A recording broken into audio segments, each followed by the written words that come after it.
जय भीम नमो बुद्धाय। मिलेंद्र गौतम। आज मैं हूँ रामनगर में, जहाँ पर आज एक सोसाइटी का यहाँ पर एक वार्षिक समारोह मनाया गया। वार्षिक समारोह में बहुत सारे गिफ्ट मिले गए और बहुत सारी यहाँ पर जो चीज़ें थी वो एक अलग अलग विभिन्न प्रकार की चीज़ें थी। पूरी टीम के मेंबर यहाँ पर हैं।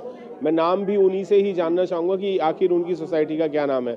सर, आपकी सोसाइटी का क्या नाम है और कितने साल से काम कर रही है? मैत्रेय सरकारी कर्मचारी urban thrift and credit society Nathu colony, जो पिछले 29 सालों से रेगुलर कंटिन्यू सदस्यों के बीच में भिन्न भिन्न प्रकार की आर्थिक गतिविधियों को संचालित कर रही है। सर, विभिन्न तरीके की संचालित कर रही हैं। क्या लोन भी आपकी सोसाइटी में दी जाता है? हाँ जी, हाँ, लोन दिया जाता है हमारी सोसाइटी में। एज पर हमारे जो रूल्स हैं सोसाइटी के, उसके अकॉर्डिंग हम इनको सैंक्शन करते हैं और फिर लोन देते हैं। जी, कितने का लोन अंदाजन आप अपनी सोसाइटी के अनुसार देते हैं? देखो, ये डिफरेंट पहले स्टार्टिंग में था, वो कम था। जैसे जैसे बढ़ते आगे चलेगी सोसाइटी हमारी, अकॉर्डिंग हम लोन भी बढ़ाते चलेंगे। मैक्सिमम इस्लाम 1 लाख है, अब 1.5 कर दिया हमने, 1.5 लाख रुपये कर दिया। अच्छा, इसमें कोई ये भी है कि सोसाइटी के मेंबर कुछ उसकी गारंटी देंगे और एज पीरियड भी है कुछ? देखो, ऐसा जी, रिगार्डिंग एज 60 तक जो हमारे हैं उनको तो हम पूरा लोन देंगे, और हमारा जो 60 से अबव है उसका हमारा रूल है, जो उसका फंड जमा किया हुआ है उस पर हम 5,000 या 10,000 एक्स्ट्रा देते हैं। जी, मैं सर आपसे भी जानना चाहूँगा, ये सोसाइटी जो है वो सिर्फ सरकारी लोगों के लिए है बस? ये हमारी जो सरकारी सोसाइटी है केवल गवर्नमेंट एम्प्लॉयज हैं उसके लिए ही बनाई गई है, क्या कहना ये। लेकिन बाद में आके कुछ जो लिमिटेड फर्म वगैरह हैं उनके लोगों को भी बाद में हमने एंटरटेन किया। इनिशियली हमारे सारे गवर्नमेंट एम्प्लॉयज थे, क्या कहना ये। इसमें SC ST OBCs या माइनॉरिटी कौन बिरादरी के लोग हैं इसमें? इसके अंदर ST ST और OBC, मैक्सिमम SC ST के ही लोग हैं इसके अंदर, क्या कहना ये। बाकी मतलब अदर कैटेगरी के लोग इसके साथ में हमारे साथ मेंटेन नहीं कर रखा हमने। आपकी सोसाइटी में क्या महिलाओं की भी कुछ भागीदारी रहती है क्या? हाँ, हमारी मैत्रेय कर्मचारी सोसाइटी जो है उसमें महिलाओं की पूरी भागीदारी है और पूरा ही लोन दिया जाता है और पूरे ही उनको सम्मान दिया जाता है, पूरी ही उनसे राय मशवरा की जाती है और एग्जीक्यूटिव में भी हैं। जी, ये गिफ्ट बांटने का प्लान कहाँ से आया सर? थोड़े से मूव कर दीजिए। ये गिफ्ट एक्चुअली सभी को प्रोत्साहन देने के लिए, सभी को एक ओकेजन पे सम्मानित करने के लिए है, और ये परंपरा काफ़ी दिनों से चल रही है हमारी, और इसमें हमारे सभी सदस्य बड़े बढ़ चढ़ के भाग लेते हैं। और इस सोसाइटी के संबंध में मैं एक यूनिक चीज़ बताना चाहता हूँ कि सोसाइटी में जितने भी कार्यरत लोग हैं ये सारे के सारे केवल वॉलंटियर्स हैं। ये कोई पेमेंट नहीं दी जाती, ये केवल अब शिक्षा से केवल अपना समय देते हैं और समाज के लिए कार्यरत कर रहे हैं।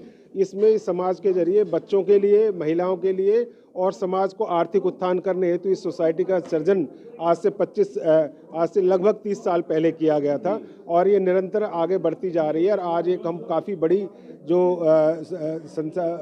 सदस्यों की रकम है उसको मैनेज करते हैं, और एक हमारे सदस्यों का अटूट विश्वास है कि हम इसको आज तक बिना टूटे और बिना किसी भी उस तरह के प्रॉब्लम के हम इसको यहाँ तक लेकर आए, और आगे भी हम इसको लेकर जाएंगे।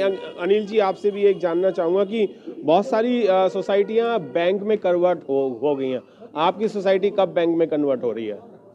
ये कॉन्सेप्ट काफ़ी पहले हमारे मेंबर्स ने रखा था जी, और हम लोगों ने इसको एग्जामिन भी किया था, लेकिन काफ़ी चीज़ें स्टडी करने के बाद में हमारा कंक्लूजन ये रहा कि अगर हम इस ओर आगे बढ़ेंगे तो हमें बहुत ऐसी चीज़ें गवर्नमेंट की जो माननी पड़ेंगी, और जो बेनिफिट हम अपने मेंबरों को ज़्यादा से ज़्यादा दे सकते हैं वो उस वक्त उस वाली स्थिति में हम नहीं दे पाएंगे, क्योंकि हमें CA अपॉइंट करना पड़ेगा, हमें हर साल ऑडिट रिपोर्ट देनी ही पड़ेगी, हमें ऑफिस बनाना पड़ेगा, ऑफिस का रेंट पे करना पड़ेगा, और ना जाने कितनी फॉर्मेलिटी थी जो कि सोसाइटी पे एक वजन के रूप में आ रही थी। तो आखिर में डिसीजन ये लिया गया कि भाई हमारी सोसाइटी, क्योंकि सारे गवर्नमेंट सर्वेंट हैं, डिफॉल्टर कोई नहीं है और सबका विश्वास आपस में बहुत अच्छा बना हुआ है, तो हमें ऐसा करने में नुकसान के अलावा बिल्कुल भी फ़ायदा नज़र नहीं आया। तो हम उसी स्टेज पे फिर आगे कि भाई हम आगे उसमें नहीं जाएंगे और हम इसी तरह चलाएंगे इसको। आपके साथ कोई जुड़ना चाहे तो क्या गवर्नमेंट सर्वेंट ही होना चाहिए या प्राइवेट लिमिटेड या बिजनेसमैन भी हो सकता है? इसको रूल को थोड़ा रिलैक्स कर दिया हमने। पहले गवर्नमेंट सर्वेंट ही थे, गवर्नमेंट सर्वेंट के साथ में हमने उनकी मिसेज को ले लिया था उनके ब्याह पे, उसके बाद में फिर हमने रिलैक्स किया क्योंकि गवर्नमेंट सर्विसेज इतनी नहीं रही, तो फिर हमने प्राइवेट जो थे जिसको अंडरटेकिंग बोल देते हैं, या फिर जो बीटेक करके बच्चे जो है एमएनसी वगैरह में आ रहे हैं, तो उनको हमने इसमें भी फिर ले लिया।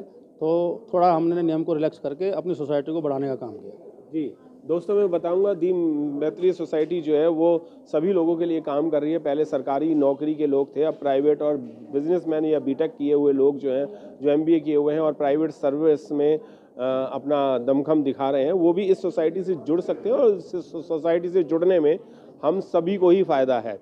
मैं आपको बताना चाहूँगा कि लोन का भी प्रावधान है इसमें, और जब वार्षिक महोत्सव मनाया जाता है इस सोसाइटी का, तो गिफ्टों की भरमार होती है। भरमार तो छोड़ो, एक तरीके से तूफान सा आ जाता है यहाँ पर। और यहाँ पर सबसे ज़्यादा महिलाओं की तादाद होती है, जो कि महिलाओं की तादाद बहुत सारी सोसाइटियों में बहुत ना के बराबर होती है।